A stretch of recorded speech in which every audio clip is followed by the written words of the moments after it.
Hi friends, I am Krishna from deleted beauty parlour. ગઈકાલે મેં તમારા જોડે એક હેરફોલને રોકવા માટેની હોમ રેમેડી શેર કરી હતી.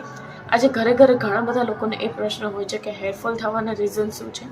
તો હું તમને જણાવું કે હેરફોલ થવા માટેના મેઇન રીઝન શું હોઈ શકે છે. આપણે વધારે પડતો સ્ટ્રેસ લઈએ, શરીરમાં હોર્મોનલ ઇમ્બેલેન્સ થતું હોય છે, ખોટી રીતની આપણી લાઇફસ્ટાઈલ હોય છે, શરીરમાં પોષક તત્વની ખામી હોય છે, ડેઇલી આપણે શેમ્પૂ કરીએ, ખોટી રીતે તેલનો ઉપયોગ કરીએ, આ બધું જ હેરફોલ માટેનું એક મુખ્ય કારણ જવાબદાર હોઈ શકે છે. ઘરે ઘણા લોકો હેરફોલ થવાથી તેલ કે હેર માસ્ક ચેન્જ કરી દે છે, તો એનું એ સોલ્યુશન નથી. કારણ જાણ્યા વગર સોલ્યુશન કામ કરતું નથી. તો સૌપ્રથમ આપણે કારણ જાણવું જોઈએ અને ત્યારબાદ જ આપણે હેરફોલ માટેના ઉપાયો કરવા જોઈએ.